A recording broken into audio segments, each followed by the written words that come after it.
underreported and underdiagnosed. Sleep apnea is a common condition that prevents your body from getting enough oxygen. Sleep interrupted, sleep apnea. Tonight on Call with the Prairie Doc.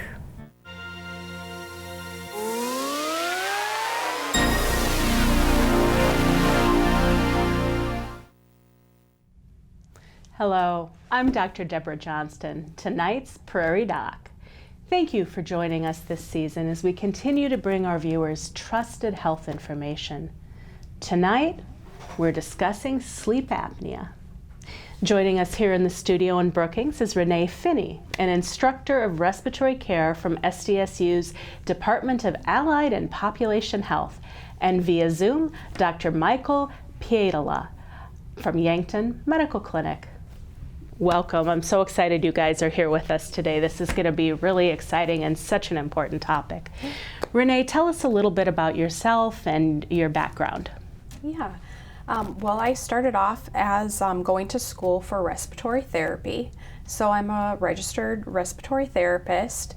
That's where I started. And then continued through my career where I was introduced to sleep technology and sleep medicine. And so then I had received some additional education to be able to perform sleep studies, both inpatient or in-facility and home sleep testing. Such a perfect fit for the topic for tonight. Michael, tell us a little bit about your background.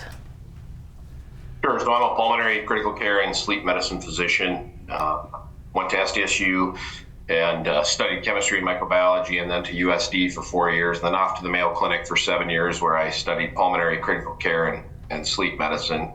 And I've been in Yankton now at the Yankton Medical Clinic for 18 years. Work at a very Sacred Heart Hospital. I'm a full professor at the University of South Dakota School of Medicine as well. I work with respiratory therapists just like Ranae. We do home sleep tests, we do in-lab studies. Sleep apnea is a huge part of my practice, much more than I ever anticipated, and can make a huge difference in people's lives by diagnosing and treating sleep-related disorders, and especially sleep apnea. Yeah, so I'm really excited about the show, and I'm excited you both are here with us to delve into it and answer people's questions. But before we do that, we invite you, our audience, to submit your questions about sleep apnea. We look forward to answering your questions. Viewers can contact us one of three ways. Call 1-888-376-6225, send an email to ask@prairiedoc.org, or ask on our Prairie Doc Facebook page. We'll work to answer as many of your questions as possible given the time we have. Sometimes we receive more questions than we can cover, and we apologize if we don't get to your question. To encourage you to ask early, all questions asked in the first 20 minutes will be entered into a drawing for one of our Prairie Doc gift items. The winner will be announced at the end of the program. Your questions will remain anonymous, but please provide contact information when we submit your questions. We're going to shake things up a little bit tonight because we're going to have a little roll-in that's going to describe a little bit more for those of you who aren't familiar with it what sleep apnea is. Getting us started on our topic, we sleep for roughly a third of our lives. Sleep is important as it rebuilds and refuels our body for the day ahead. And if sleep apnea is blocking the ability to get a good night's sleep, getting that looked at is crucial. Prairie Doc reporter Sam Schauer takes us to Sioux Falls to discuss sleep apnea and how to look for it. Dr. Kenneth Scott is a doctor from Midwest ENT and Allergy who helps patients with sleep apnea and snoring. Snoring is when you relax and everything flops around and it makes the sound. And sleep apnea is when it flops around so much that it starts to affect your oxygen levels in a bad way. Dr. Scott says many of his patients who suffer from sleep apnea are overweight males, but he mentions anyone can have sleep apnea. Patients who have sleep apnea will be very fatigued throughout the day. People have usually been complaining about how loud their snoring is, and it usually isn't just their spouse. Usually other family members, if they go over for holidays or whatever, give them a hard time. And although sleep apnea is most common in males, Dr. Scott says women don't have the same risks of sleep apnea until after menopause. All women actually are protected by their hormones until they go through menopause. Once they go through menopause, it almost peels that back, and then the women go to the same rate as the guys. For patients who don't know they have sleep apnea, Dr. Scott says it could be very risky living life with it undiagnosed. He says new research is coming out saying sleep apnea could be more related to high blood pressure than people think. There is a study that suggested that undiagnosed and untreated obstructive sleep apnea is one of the more common reasons for hypertension if you can't find another medical reason for it. A CPAP machine or a dental appliance is usually recommended to fix sleep apnea, but there are surgical options. The most common one involves removing the patient's tonsils. Traditional sleep apnea surgeries is called an uvulopalatopharyngoplasty. It's a long word that basically is tonsils plus. We remove their tonsil tissue, we tighten up the tissues, sometimes we put some stabilizing for the base of their tongue so it doesn't fall back.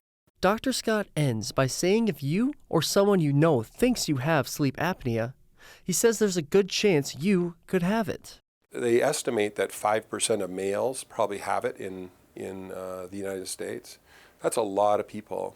And so if you think your spouse has it, they probably do have it, to some extent. Or if you are the person that's snoring and are being told by your bed partner that, you should get checked out, you probably should.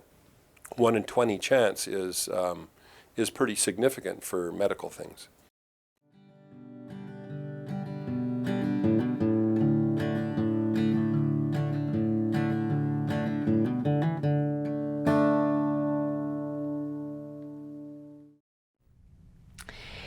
So, Michael, if I'm the person who's being kept awake by the snoring all night or listening to someone and wondering, are you going to take that next breath?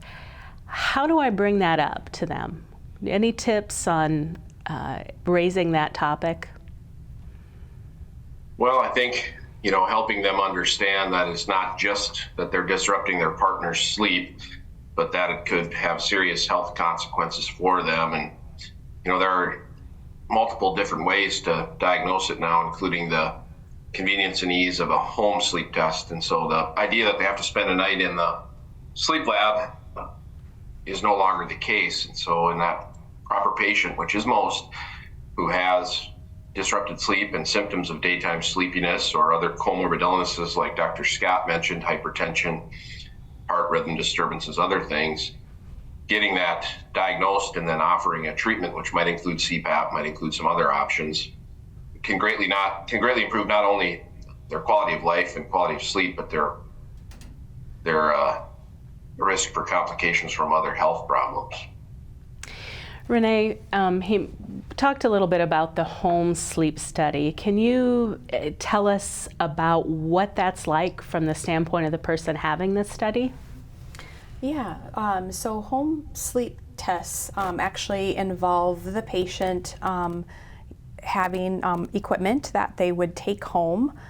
They're shown how to apply it, and usually involves just a couple of belts around their chest and abdomen, a cannula that goes into their nose, and then a sensor on their finger. And so they can be shown how to apply these devices to themselves before they go to bed. And so they just apply it before they go to bed in their own home, wear it for the entire night, and then return it back for analysis. Okay. And Michael, what might mean that somebody should have an in-lab study instead of being able to sleep in their own bed? What kinds of things would you consider? Yeah, so home sleep testing is reserved for that patient who you have a degree of suspicion for straightforward obstructive sleep apnea, which again is the vast majority. That person who might be a little overweight, whose neck is large, who snores, or who's witnessed to stop breathing. If patients have other comorbidities like a history of stroke or heart failure or neurologic conditions like dementia or muscle weakness or if you're concerned about things like COPD or other respiratory illnesses, then those patients are best studied in the sleep lab itself. But again, the vast majority of patients are eligible for home sleep testing. And is the home test pretty reliable compared to an in-lab test? It is, if they understand how to do it properly and follow the guidance that's advised either by the person they're obtaining it from, or a lot of times they mail out the home sleep test device. It's been pretty well studied to be as accurate in that properly selected patient as being in the sleep lab. And of course, patients sleep better when they're in their own bed than they do in a sleep lab typically. And so, if they're the right person, which is again, most of my patients, then a home sleep test tends to be the best option, at least initially. All right. And insurance coverage is pretty good for the home tests? It is, yeah. Most of the time they actually will encourage you to do the home sleep test before referring somebody to the sleep lab if you feel like they need to be in the sleep lab. Now, we still have a large number of patients who are best studied in the sleep lab, so it's not appropriate to just assume that a home test is appropriate. It's best to talk with a sleep specialist about what's best for you. Okay. And Ranae, what is an in-lab study like? Yes, yeah. So an in-facility sleep study would involve the patient coming to a facility, a hospital, in the evening of their study. They're actually spending the night overnight in a sleep lab room. Those rooms are going to look more similar to like a hotel room and a bedroom rather than a hospital bedroom. But the technologist will prepare the patient, before they go to bed by applying several sensors and wires, belts.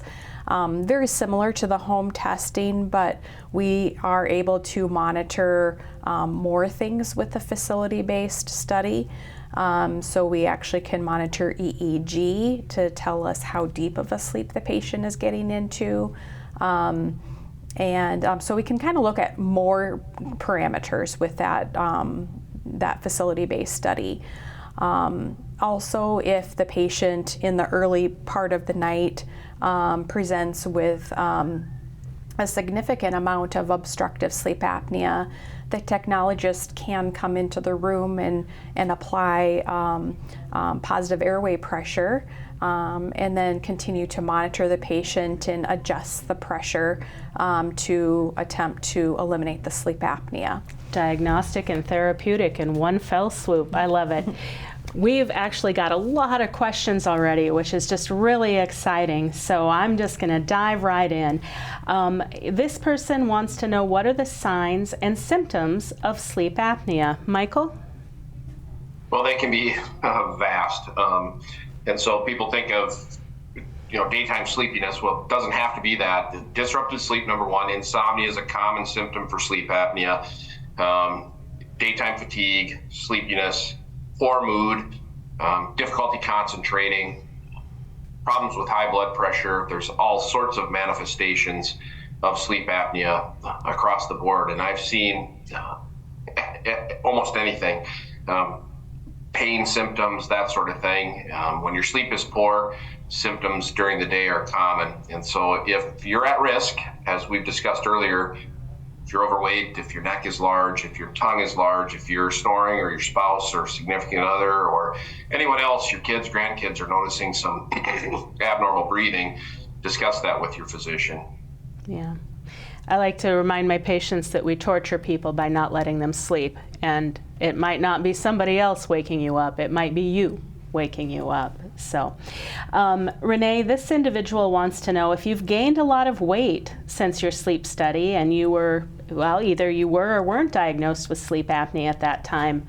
Should you be retested?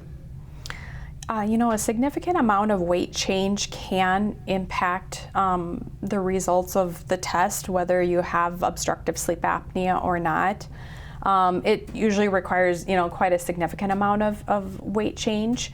But we have had patients that maybe had a diagnosis of obstructive sleep apnea from a sleep study, They had lost a significant amount of weight, and we had retested them just to see where they're at, if it's more in the mild form, or if they, to what degree they still have obstructive sleep apnea.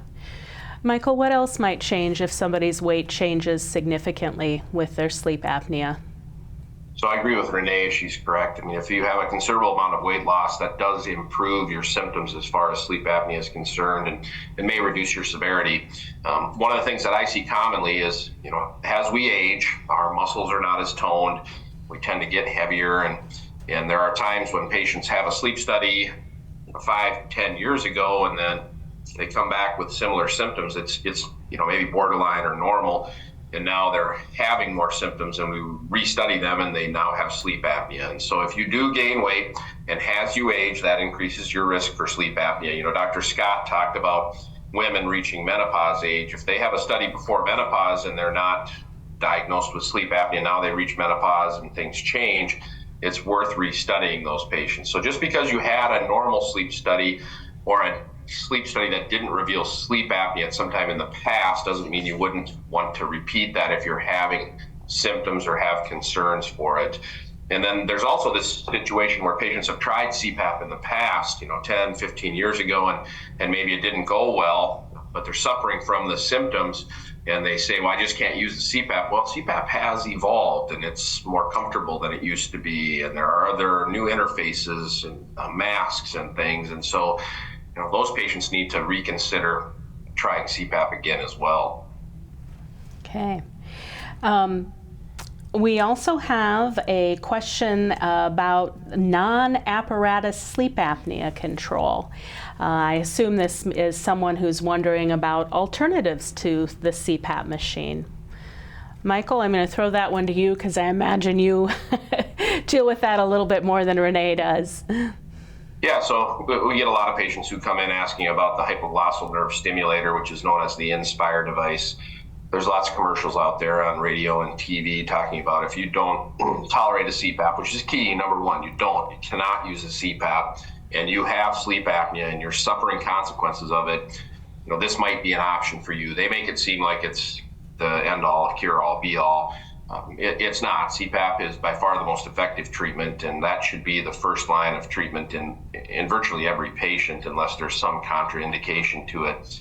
But if you're a patient who absolutely just cannot tolerate CPAP, not because you don't like it, but because you just aren't able to use it, then there are some options out there. If you have mild to moderate disease, you can use an oral appliance designed by a dentist or sometimes obtained online.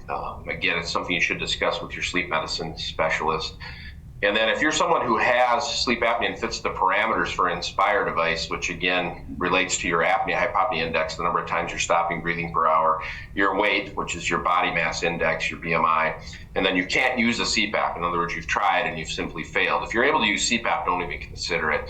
Then you may be a candidate for this pacemaker that's put in that measures your respiratory efforts by monitoring your intercostal nerve, which is a nerve that is associated with breathing, and then another one that goes to the base of your tongue, your hypoglossal nerve, and keeps your tongue stimulated so it stays out of the back of your airway. Then you may be a candidate for that. But again, that's not a first-line treatment. It's not as effective as CPAP, and it's something that should be reserved for a very specific subset of patients. Interesting. Yeah, I have a lot of people wonder about that, but my understanding is that your airway can be obstructed at multiple different levels, and that's really only useful if it's obstructed at the right level. Yeah, so what it comes down to is a lot of people have concentric airway obstruction, where their airway just kind of collapses all around. And the way the hypoglossal nerve stimulator works is at the base of your tongue, and it's your tongue falling back into your airway. And so if you meet those specific things, they have to put you to sleep in the surgery suite and look down in your throat, which is not impossible. I have several patients or dozens of patients that have done the evaluation, and your tongue falls back, then Inspire might be right for you. But it's not like the commercials suggest. And again, you have to be not overweight, or at least not significantly overweight, and then fall within a certain criteria of the times you stop breathing per hour to qualify. So speaking of how many times you stop breathing per hour, what's too many? Well, it's a great conversation to have. Apnea-hypopnea index is something that we use to help stage people's sleep apnea, but it doesn't necessarily predict severity of disease. What we consider normal is 5 times or less per hour. What we consider abnormal is 5 to 15 has a mild component of sleep apnea, 15 to 30 times per hour has moderate, and greater than 30 severe. But there isn't necessarily a correlation between the elevation in your apnea-hypopnea index and the severity of your symptoms or the consequences of your sleep apnea. So I never want to tell patients that they have severe or moderate or mild disease based on just their apnea-hypopnea index. That might be mildly, moderately, or severely elevated, but their symptoms can vary across the board. So it's a conversation to have with your sleep doc about what the impacts of your sleep apnea are, regardless of that apnea-hypopnea index. Ranae, what is an apnea-hypopnea index? Yeah, it stands for, it's AHI, and it's a number that we're able to calculate from both home sleep testing and facility-based testing. But it basically is the number of obstructive events, whether they be an apnea or hypopnea. And what does that mean for our audience? Yeah. What is apnea and what is hypopnea? Yeah. So apnea is when there is almost a complete cessation of airflow for 10 seconds or greater. A hypopnea is when there's a reduction in airflow for 10 seconds or greater that causes an arousal in sleep. And the hypopnea also has a component of it that it causes desaturation or a dip in oxygen levels. Okay. Yep. So that number, that AHI, is like an average over the course of the night. Mm-hmm. Okay. We have a question here wondering if waking with a dry mouth could indicate sleep apnea. Michael?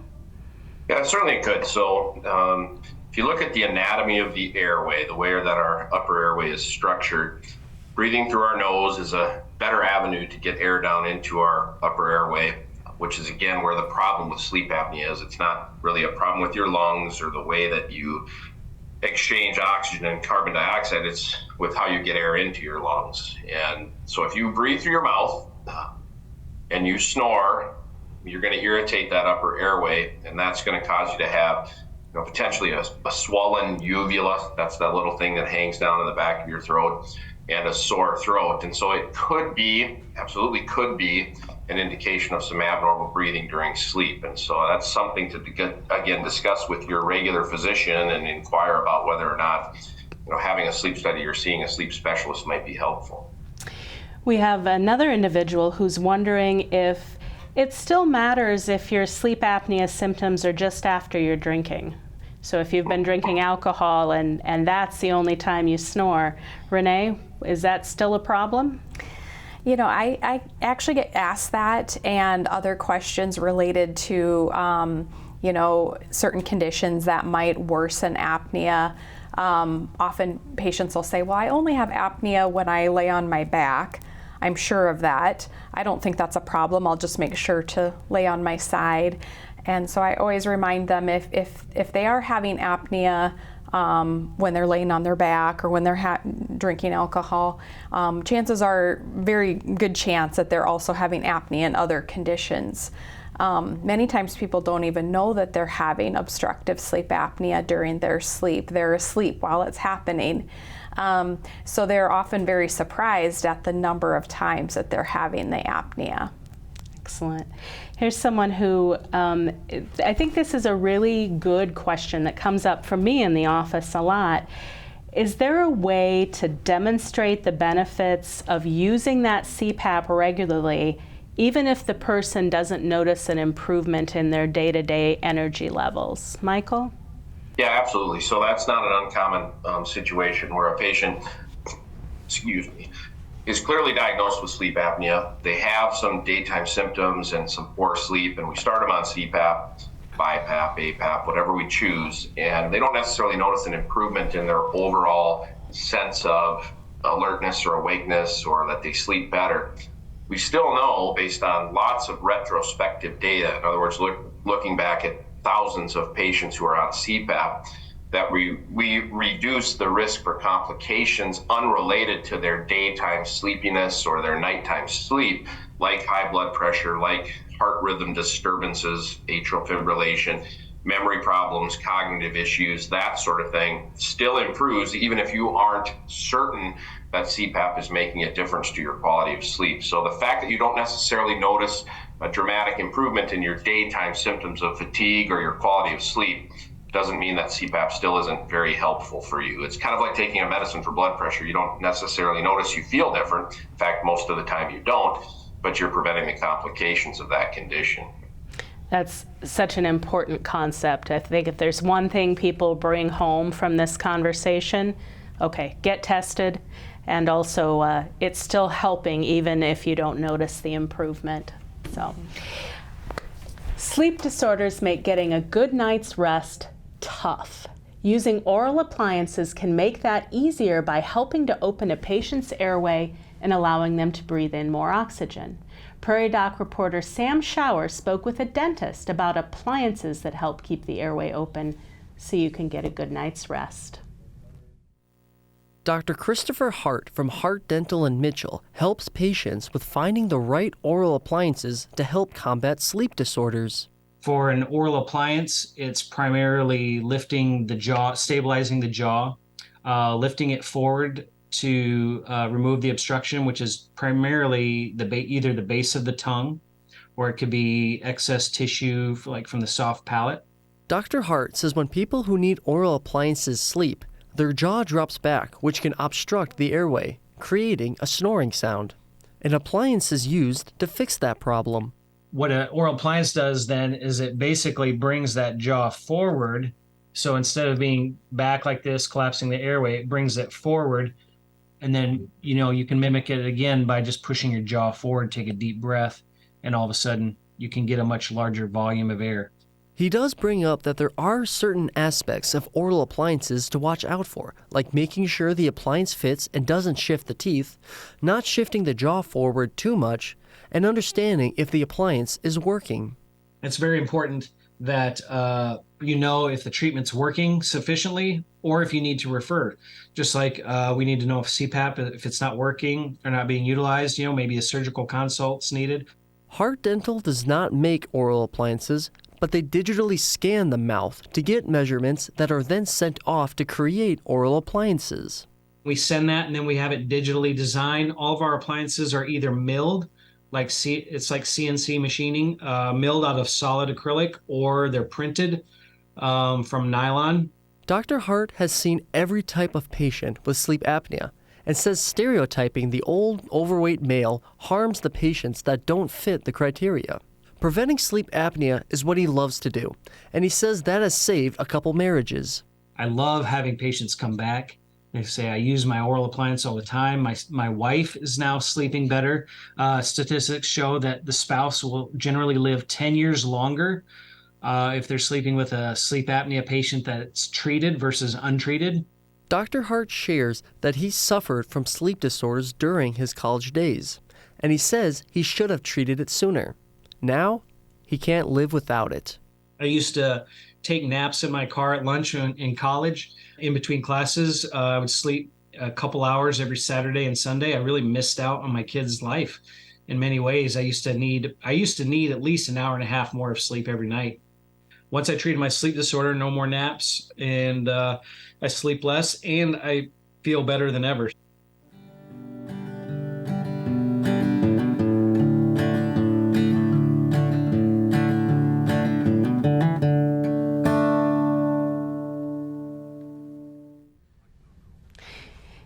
I think that's a great reminder. We talk a lot about the overweight male, but we even had an observation from a viewer that they have 3 highly fit friends with sleep apnea.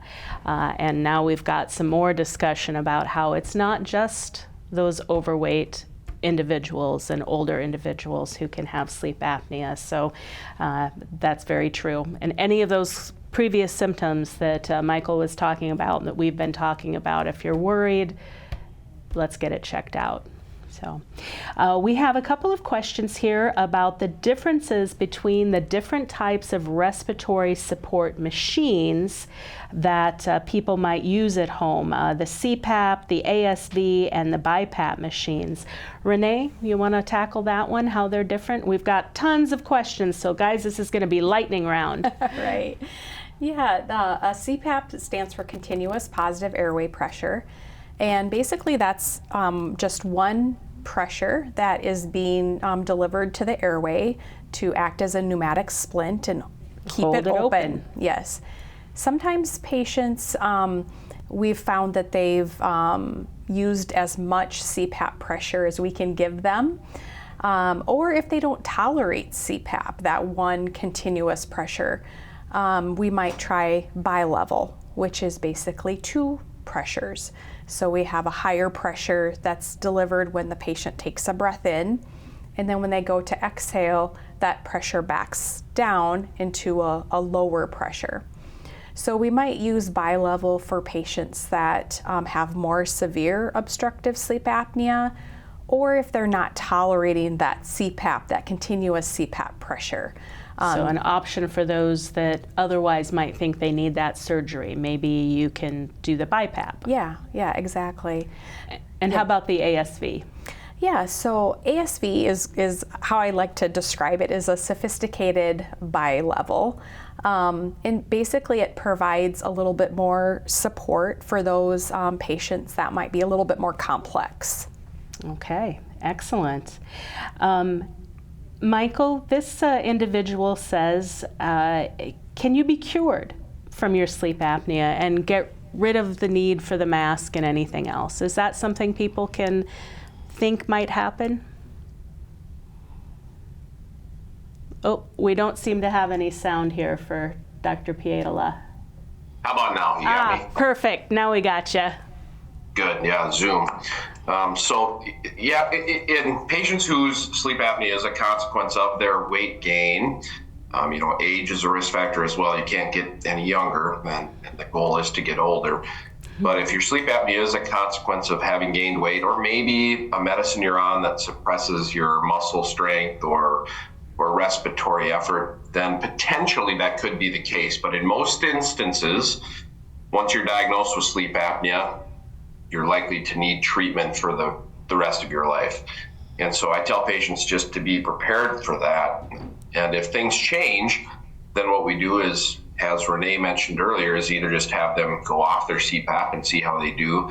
Sometimes we restudy them, sometimes we don't have to do that. But I tell patients in most instances, if they're going to start CPAP, they're probably going to be on it indefinitely.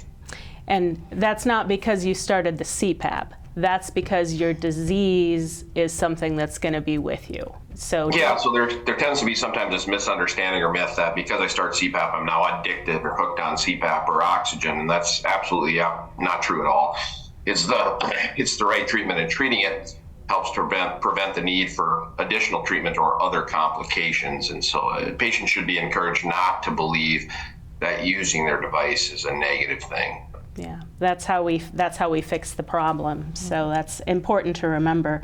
And here we have a caller. I'm very proud of a couple of individuals here who apparently have CPAP, BiPAP, and one individual is worrying about what she should do in the case of a power outage, and another person is worried because they're going to go camping, backpacking in the wilderness, and worried about not being able to have their CPAP available.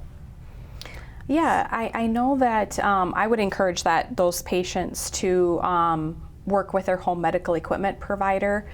We do have situations where patients might be away from electricity, or maybe they're a trucker, or for whatever reason they have some situation where they want to use their CPAP, but they need to be supported with a power source. And so there are options available through their home medical equipment provider. Okay, so neither of these individuals need to think that they're just out of luck. And some of those travel CPAPs are very small and very light. Yes. So they wouldn't add much to a backpacking trip. Correct, so, yeah. Yeah. Michael, here's somebody who's wondering about a relationship between sleep apnea and dementia. Yeah, so that's a pretty complex interaction. Patients who have Parkinson's or Alzheimer's or certain other forms of dementia can have more complex sleep-related breathing abnormalities. If they have other comorbidities like obesity or hypertension or those sorts of things, certainly obstructive sleep apnea is part of it. But in addition to sleep apnea, patients with dementia are at increased risk for other things like REM sleep behavior disorder, complex sleep apnea, which is a central and obstructive feature, or central alone, where your brain just kind of forgets to tell you to breathe. And so if you're a patient who suffers from memory problems, dementia, some other comorbid illnesses, then an in-lab study is better, because that can differentiate between obstructive sleep apnea, central sleep apnea, or a combination of both, which we call complex apnea. So the biggest thing is there are sleep-related breathing abnormalities associated with dementia. If you have some memory problems, concern for dementia, doing a study in the lab is better than doing one at home. And we've actually got some questions here about central sleep apnea, and you've kind of answered some of those, but one of the questions is, how do you treat central sleep apnea? We've talked about the CPAP providing that support, but if the problem is my brain not telling me to sleep, what are my options there, Michael? Yeah, well, that's another really great question. A lot of debate that we could discuss regarding that. And so central sleep apnea, our brain stem is what sort of tells us how to breathe based on our oxygen levels and carbon dioxide levels. And when something affects our brain, whether it's dementia or a stroke or heart failure, that can be altered. And the consequence of that is not obstructive phenomenon. It's not that your upper airway is obstructing, but that your brain is sort of forgetting to tell you to breathe. And BiPAP and ASV, servoventilation, which are big terms to say a machine that keeps you breathing by giving you breaths when it should, would hopefully be a solution in that situation. And sometimes it is.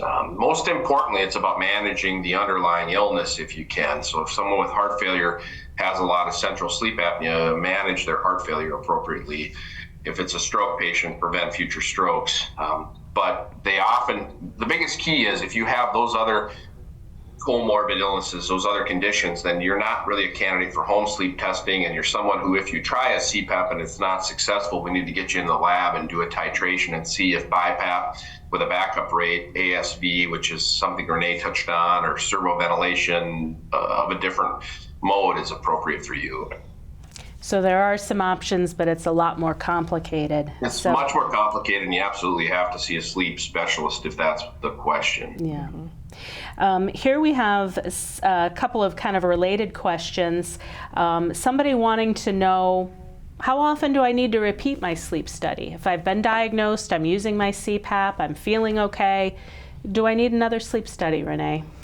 Yeah, I think if patients are, compliant with their CPAP, they're feeling well, there's no indication that things have changed for them, they don't necessarily have to have another sleep study done just because. Okay. However, if they're noticing that symptoms are starting to slowly kind of creep in again, and they're still, despite wearing their CPAP, that might be a time for them to talk to their doctor about potentially needing to take a look at things again. And how often should I replace my CPAP machine? Not the tubing, not the mask, but the machine itself. How often does that need to be replaced, Ranae?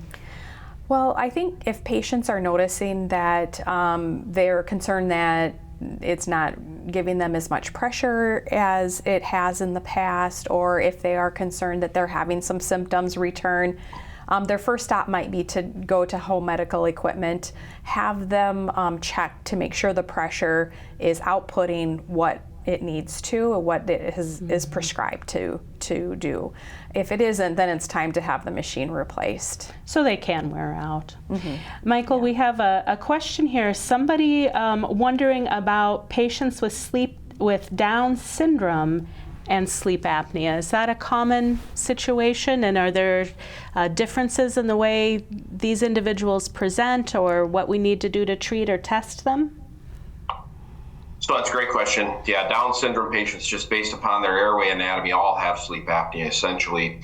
And so if you do have a family member, a patient, if you're a doc who has Down syndrome, getting him in for a sleep study sooner than later is a great idea, because we can greatly improve not only their quality of life, but their life expectancy. You know, if you look at Down syndrome, as you understand, these patients now live for almost normal lives if we can get on top of things like their sleep apnea. And so I have a bunch of Down syndrome patients who are on CPAP and BiPAP, and so the sooner you can get them evaluated, especially, you know, once they've developed any sign or of symptoms, the better. So yeah, I encourage all my Down syndrome patients to have a sleep study. Perfect. We have another individual wondering if there's a genetic component to sleep apnea. They say that it seems to run in their family and in men and women both. Michael? So there is no specific gene that is associated with sleep apnea, but if you look at the risk factors for sleep apnea, it's how big a person you are, how large your neck is, you know, what other factors contribute, how your mandible is shaped, and that, of course, is all inheritable. And so we do often see associations or correlations with families, but there's not a gene specifically associated. So it's more to do with, you know, what's your BMI, what's your neck size, what's your mandibular AP diameter like, and so that tends to be inheritable. So it's not truly a genetic disease, but if there are family members who have sleep apnea, you're likely to be more prone to suffer from it as well. It's a multifactorial disease. Ranae, someone wants to know if the water in their CPAP has to be heated. It doesn't have to be heated if they prefer it to be cool. Heating it will actually provide more moisture content in the air, so there's less likelihood of them getting dry when they're using their device. So they don't even need to use the water at all if they don't care to? If they don't care to, they don't have to. We have found better compliance when a heated humidification or any humidification is used. Less drying means less oral venting, where the mouth will pop open and then the air just kind of comes out of the mouth because the mouth gets dry from the air. So we do find better compliance with humidification. And that actually relates to another question about those travel CPAPs that might not have a water chamber, if they're still effective. And I'm hearing you say, yeah, they just may not be as comfortable and may be a little more prone to trouble. So yeah, the travel ones are a good option, even though they don't have the humidification. Yeah. We have someone, and we're almost down to the last seconds here, wanting to know if there's a certain sleeping position that avoids issues with sleep apnea. Dr. Pietila? Yeah, so avoidance of supine sleep can be, avoidance of supine sleep is very helpful. Supine sleep position, again, allows your tongue to fall back in your airway. And so if you can stay off your back, that can be very helpful. And there are certain patients who have only supine sleep position-related sleep apnea, who, if we can find ways for them to strictly avoid being on their back, whether it's tennis balls in the back of their sleep shirt or body pillows, that might be an option. But what I would say is, number one, try a CPAP. The thing works fantastically in the vast majority of patients. And if you've heard bad things, that's not true. It's usually very effective. And so don't be afraid to get the study done, get your sleep apnea treated, feel much more better, and just have to put a mask on each night. And once you get used to that, and someone like Ranae can be incredibly helpful at finding the right mask for you and helping you learn how to use that CPAP. Yeah. And this hour has gone so fast. The winner of our prize tonight is Carrie from Pierre. Thank you, Carrie, for asking a question during the first 20 minutes of this wonderful show. A gift will be sent to you, and we'll be back after this. On Call with the Prairie Doc has been a leading source of health education for 21 seasons. Join us as we continue to provide health information based on science, built on trust. Follow us on Facebook, Instagram, and YouTube to access the entire Prairie Doc library today. My family has a fondness for crime dramas and thrillers. It isn't uncommon to watch a scene in which a peacefully sleeping individual wakes when a shadowy figure approaches their bedside with a pillow. Predictably, the assailant calmly presses that pillow over the face of their victim and waits until the struggling stops. For millions of us, the threat in our bedrooms isn't some malevolent other, but rather our own bodies and brains. We may get our next breath, but for those with sleep apnea, it can be a struggle.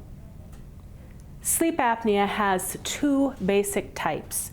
In the most common, obstructive sleep apnea, the relaxation of sleep causes some part of the airway to essentially collapse, blocking off airflow. Those afflicted may come to medical attention because their partners complain about their snoring and about having to nudge them to prompt that next breath. Their brains have to wake up enough to restore that muscle tone and open the airway. This allows them to breathe. This happens repeatedly throughout the night, multiple times an hour. In central sleep apnea, there are problems with the brain sending the instruction to breathe.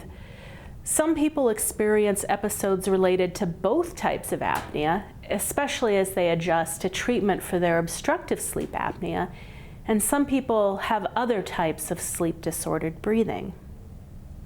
Sleep apnea is a serious condition.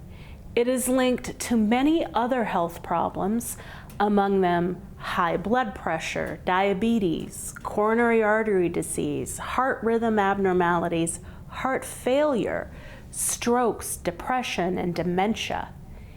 Even when statistically subtracting out the risk factors that may be common to both sleep apnea and these other conditions, the relationship remains.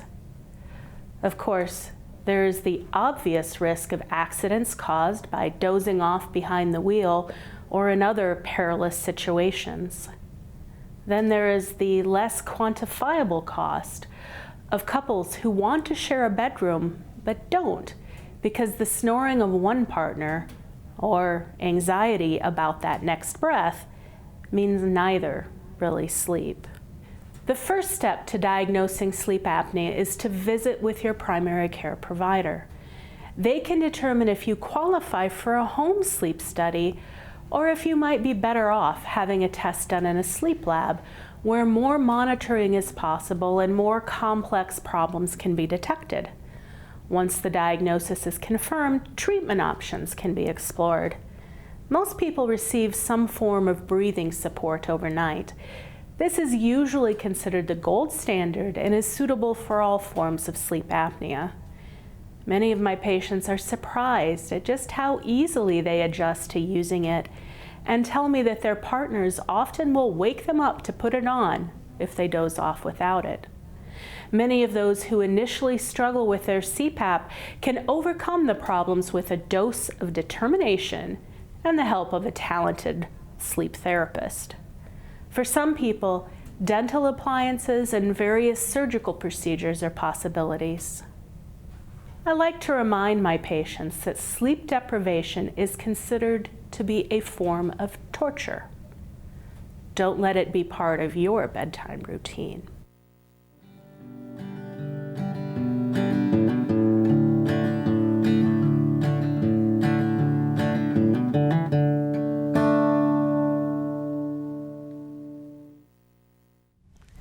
Thank you to our guests, Ranae, Phinney, and Dr. Michael Pietila, for volunteering their time to help us learn more about sleep apnea.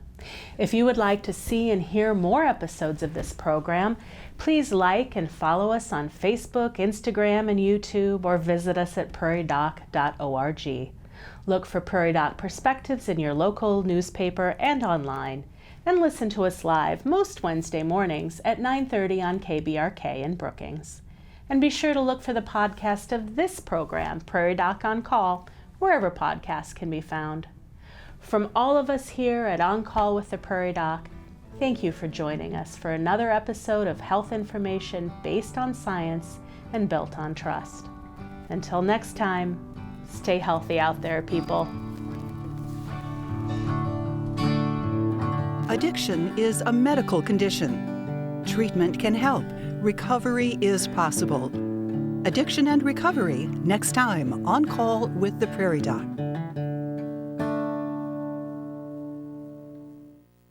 Hi, I'm Joni Holm. I'm on the board of directors of Healing Words. Well, there's so much to learn about our bodies. We take care of our cars in certain ways. We take care of our houses and our lawns, but do we take care of ourselves? So by watching and learning, there's just so much to gain. I can think of so many examples with our guests talking about how many times your heart beats a day, and that if you don't take care of it, that machine is damaged. And certainly our skin, we don't take care of our skin. So it's an education for everybody, and there's so much to learn about our bodies. There's so much misinformation out there, and there's so much advertising involved with medicine that it's hard to decipher what's true and what's not. And Rick believed in providing education without any bias. So he wanted the public to see the truth and be able to decipher on their own what was good for them and what wasn't. And an example of that is when a neighbor needed some information about care for her father, and not only Prairie Doc provides some background information, but it happened to be the physician her father was going to see. So she learned about the illness, she learned about the physician by seeing him in our archives. Prairie Doc is a nonprofit. Our 4 Prairie Docs and our guest physicians all volunteer their time. People might think, well, why do I need to donate if it's a volunteer project? Well, there's a lot behind the scene. We've got the studio, we've got the time, we've got the cameras and the lights and the students that are involved in the production. It takes many, many hours for every show, and that's what your dollars as you donate go to. So we really need the support, and we appreciate the support. For more information, go online, www.prairiedoc.org, and to donate, you can mail a check to our post office box at 752 Brookings, South Dakota, 57006, or you can go online. And there's on the top line, there's a little donate button. And we really would appreciate your donations, because we couldn't do this, A, if you weren't watching and enjoying it, but B, if we didn't have the donations for the ongoing cost. Thank you for your support.